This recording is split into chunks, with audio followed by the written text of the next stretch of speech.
ముగ్గురు సీఎంలు ఓడిపోయారని చెప్పాలి. ఈ ఎన్నికల్లో వీళ్ళపైన దేవతామూర్తులు ఆగ్రహం చేశారని చెప్పాలి. ఈ ముఖ్యమంత్రి పీఠాలు కూలిపోయినాయి.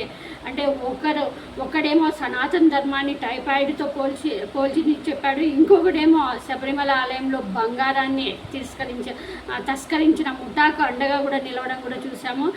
ఇంకొకడేమో కాళీమాతకు అత్యంత ఇష్టమైన దసరా ఉత్సవాల్లో ఇష్టానుసారంగా ప్రవర్తించడం కూడా చూసాము. అటువంటి వ్యక్తులు ముఖ్యమంత్రులుగా కొనసాగారు. ఇప్పుడు మెజారిటీ ప్రజల మనోభావాలను దారుణంగా దెబ్బతీశారని చెప్పాలి. చివరికి ఎన్నికల్లో ప్రజల చేతిలో చావు దెబ్బ తిన్నారని చెప్పుకోవాలి. తమిళనాడు రాష్ట్రంలో డిఎంకే అధికారంలో ఉన్నప్పుడు స్టాలిన్ ముఖ్యమంత్రిగా ఉండేవారు. ఆయన కుమారుడు ఉదయనిధి స్టాలిన్ షాడో ముఖ్యమంత్రిగా కొనసాగేవారు అని అక్కడ ప్రజలు అనేవారు. అంటే ఇప్పుడు ఏపీలో ఎట్లయితే చంద్రబాబు నాయుడు ముఖ్యమంత్రిగా ఉన్నాయి, షాడోగా నారా లోకేష్ ఎలా పనిచేస్తున్నాడో అలాగా ఉదయనిధి అక్కడ పనిచేసేవాడు. ఉదయనిధికి మొదటి నుంచి కూడా అక్కడ తల బిరుచు, కొవ్వు అహంకారం ఉందని అక్కడ ప్రజలు చెప్పేవారు. ఇష్టానుసారంగా మాట్లాడేవాడు. ముఖ్యంగా సనాతన ధర్మం మీద లేఖి వ్యాఖ్యలు చేసేవాడు కూడా మనం చూసాము. ఆ మధ్య ఒక సభలో సనాతన ధర్మాన్ని జాతికి పట్టిన టైఫాయిడ్ వైరస్ అని కూడా ఆరోపించడం కూడా మనం విన్నాం.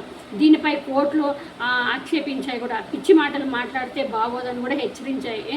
అయినప్పటికీ ఉదయనిధి తన ధోరణిని మార్చుకోలేదు. ఇంకా కేరళ రాష్ట్రంలో శబరిమల ఆలయంలో బంగారాన్ని తిరస్కరించింది ఒక మూట. అదంతా కూడా ఘనత వహించిన విజయన్ ముఖ్యమంత్రిగా ఉన్నప్పుడు జరిగింది. పైగా ఈ దారుణాన్ని విజయన్ ప్రభుత్వం తప్పు పట్టలేదు. విచారణ విషయంలో వేగంగా అడుగులు వేయలేదు. పైగా ఆ మధ్య శబరిమలలో మహిళలు అడుగు పెట్టాలని జరిగిన ఉద్యమానికి వెనుకన ప్రోత్సాహం కూడా అందించింది కూడా ఇదే ప్రభుత్వం తెలుస్తుంది. మెజార్టీ ప్రజల మనోభావాలను దెబ్బకొట్టే విధంగా వ్యవహరించిన ఈ శబరిమల విషయంలో విజయన్ ప్రభుత్వము ఎంత చేయాలో అంత చేసింది. చివరికి అయ్యప్ప స్వామి ఆగ్రహం ముందు ఇప్పుడు తల వంచింది. ఇప్పుడు చిత్తుగా ఓడిపోయిందని చెప్పాలి. ఇంకా బెంగాల్ రాష్ట్రంలో ఇది కేరళ రాష్ట్రంలో సిపిఐ అంటే ఇప్పుడు అక్కడ కాంగ్రెస్ ప్రభుత్వం వచ్చినట్టు తెలుస్తూ ఉంది. అంటే ఎప్పుడు కూడా అక్కడ వామపక్షాలు ఉంటాయి. ఇప్పుడు వామపక్షాలని పడగొట్టేసి కాంగ్రెస్ వచ్చినట్టు తెలుస్తుంది. బెంగాల్ రాష్ట్రంలో అయితే ఇంకా మమతా బెనర్జీ ఎప్పుడు కూడా ఆమె అనేది, కానీ ఈసారి మాత్రం చాలా ఆగ్రహానికి ప్రజలు గురైనట్టున్నాయి. ఇప్పుడు అంతేకాకుండా ఆమెని చాలా చిత్తుగా ఓడించాలని ఇప్పుడు ఎన్నడూ లేని అధికారం బీజేపీ అక్కడ అధికారంలోకి వచ్చింది. బెంగాల్ రాష్ట్రంలో దసరా ఉత్సవాలు జరుగుతున్న అక్కడ ఘనంగా జరుగుతాయి. ఆ ఉత్సవాల సమయంలో బెంగాల్ రాష్ట్రం అమ్మవారి నామస్కరణంతో ఊగిపోతుందన్నమాట. అక్కడ బెంగాల్ రాష్ట్రంలో బెంగాల్ వ్యాప్తంగా మండపాలు ఏర్పాటు కూడా అవుతాయి. అమ్మవారి విగ్రహాలు కొలువు తీరి భక్తులకు ఆశీస్సులు కూడా అందిస్తుంటాయంట. అక్కడ ఇంతటి నేపథ్యం ఉన్న బెంగాల్ రాష్ట్రంలో దసరా ఉత్సవాల సమయంలో మమతా బెనర్జీ పిచ్చిగా ప్రవర్తించినట్టు తెలుస్తుంది. ఒక వర్గం మెప్పు పొందడానికి అనేక రకాలైన ఇబ్బందులు కూడా పెట్టినట్టు తెలుస్తుంది. చివరికి కాళీమాత ఉత్సవాలను ప్రశాంతంగా జరుపుకునే అవకాశం కూడా ఆమె లేకోకుండా చేసినట్టు తెలుస్తుంది సీఎంగా ఉండి. సో ఇప్పుడు ఆ ముగ్గురు ముఖ్యమంత్రులు, ఒకరు కేరళ, బెంగాల్ అండ్ తమిళనాడు, స్టాలిన్,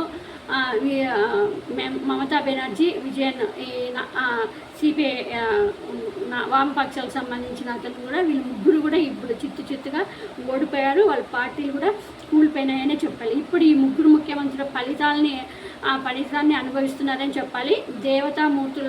మూర్తులకు ఆగ్రహం కలిగించే విధంగా వీళ్ళు ప్రవర్తన చేశారంటూ అక్కడ ప్రజలు, ఇప్పుడు 3 రాష్ట్రాల ప్రజలు వాళ్ళకి తగిన బుద్ధి చెప్పారంటూ కూడా ప్రజలు అంటూ ఉన్నారు. తమిళనాడులో అయితే మధుర మీనాక్షి ఉంది. శబరిమలలో అయ్యప్ప స్వామి, ఆయన మాతృమూర్తి పార్వతీదేవి ఉంది. బెంగాల్లో కాళికాదేవి ఉంది. ఒక స్థాయి వరకు ఈ దేవతామూర్తులు పావుల దుర్మార్గాలను చూస్తారు, స్థాయి దాటిపోయిన తర్వాత శిక్షిస్తారు అంటూ కూడా అక్కడ ప్రజలు చెప్తూ ఉన్నారు. అసెంబ్లీ మాత్రం కామాఖ్య దేవి ఈసారి కూడా శాంతించింది. అంటే అధికారంలోకి బీజేపీ వచ్చి అక్కడ రాష్ట్రాన్ని సుపక్షంగా ఉండాలని ఆశీస్సులు అందించినట్టు తెలుస్తుంది అని అక్కడ బీజేపీ వాళ్ళు చెప్తూ ఉన్నారు. ఇప్పటికైనా సనాతన ధర్మాన్ని డిఎంకే గౌరవించాలి.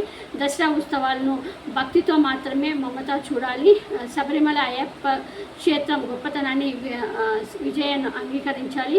కాదు కూడదు అనుకుంటే మరోసారి ప్రతిపక్ష హోదా కూడా దక్కదు. ఎందుకంటే దేవుళ్లతో పెట్టుకున్న ఏ రాజకీయ నాయకుడు కూడా ఈ దేశంలో బాగుపడ్డ దాఖలు లేవంటూ కూడా ప్రజలు వాళ్ళకి చెప్తూ ఉన్నారు. వీళ్ళకి తగిన బుద్ధి జరిగింది. దేవతామూర్తులు ఆగ్రహించడంతో వీళ్ళ పీఠాలు కదిలిపోయాయి అంటున్నారు. మన ఇంకా ఏపీలో కూడా రాబోయే రోజుల్లో చూసాము, అత్యంత పవిత్రమైన ఎక్కడెక్కడో విదేశాల నుంచి, రాష్ట్రాల నుంచి, దేశాల నుంచి తిరుపతి మన శ్రీవారిని దర్శించుకోవడానికి వస్తే శ్రీవారి లడ్డు పైన ఎంత అన్యాయంగా మాట్లాడాడో చంద్రబాబు నాయుడు చూసాం. ఇప్పుడు అలాంటి చంద్రబాబు నాయుడిని, పవన్ కళ్యాణ్ని, ఎవరైతే దేవతల గురించి కానీ గుళ్ళు పడగొట్టిన చంద్రబాబు నాయుడు కానీ వీళ్ళపైన తప్పకుండా దేవుడైతే ఆగ్రహిస్తాడు. మనం రాబోయే కాలంలో ఏపీలో కూడా ఎలా జరగబోతుందో కూడా చూడబోతున్నాం.